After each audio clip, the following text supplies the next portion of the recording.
Hey guys, welcome back to Fantasy Tipped. My name is Julian, and in today's episode, we're going to be talking about the San Jose Sharks. We're going to be breaking down their individual players and if I think you should draft each player.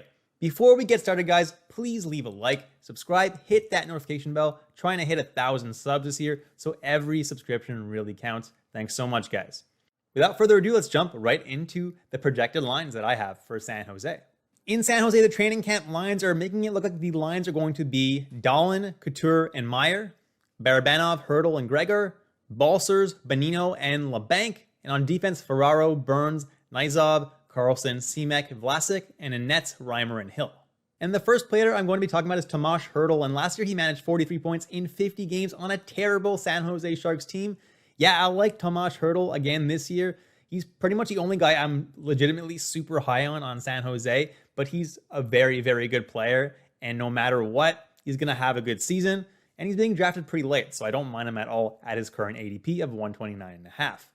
Next is Brent Burns, and he had a little bit of a low season last year, but he was still on pace for about 42 points. So I don't mind Brent Burns at all. He's still going to get that top power play time. And maybe without Evander Kane this year, causing everybody trouble in the locker room, maybe the morale will be better in San Jose this year. Maybe the players will do better.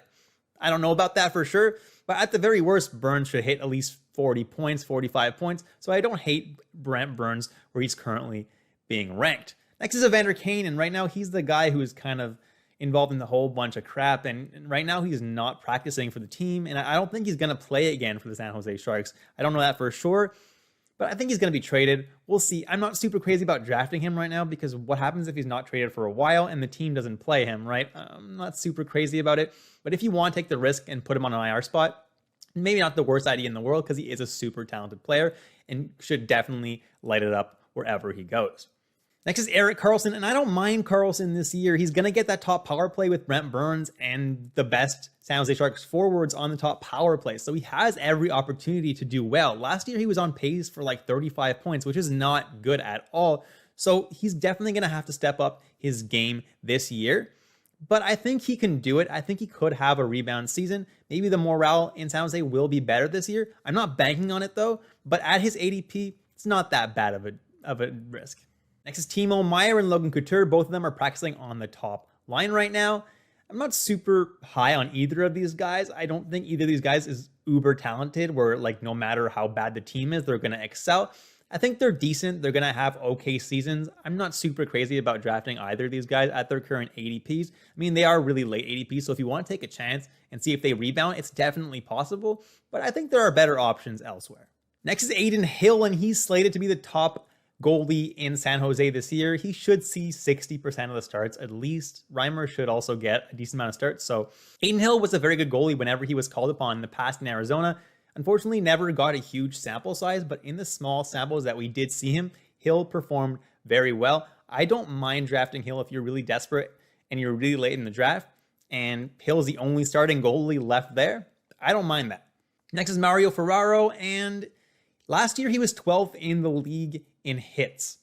I'd consider him if hits are really important in your league. Otherwise, I wouldn't consider him at all. So again, only draft him in hitting leagues. Next is Kevin Labanc, and he's a decent player, but he's practicing on the third line. So I don't see him getting more than 45, maybe 50 points this year.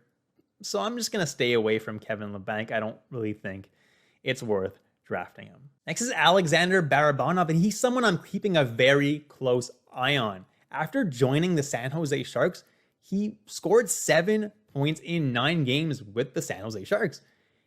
That was on a line with Evander Kane, I'll give you that. But if he gets time on the Sharks' top power play like he was getting last season, he could actually be someone who has a really strong season. I'm not drafting him though. I'm just going to wait and see if he does start letting it up at the beginning of the season. I'll pick him up. He's only being drafted in 3% of the league, so don't worry about someone drafting him. And last but not least, guys, is Jonathan Dahlen. He's a rookie, and he's practicing on the top line, so you guys might be like, oh, he might be a real steal this year. I don't think so. I'm not expecting much, despite the fact that he is on that top line. There's nothing to see here. And that's it, guys. Thank you so much for watching all the way through. Please leave a like, subscribe, hit that notification bell. Hope you enjoyed the content, and I'll catch you in the next episode of Fantasy Tipped.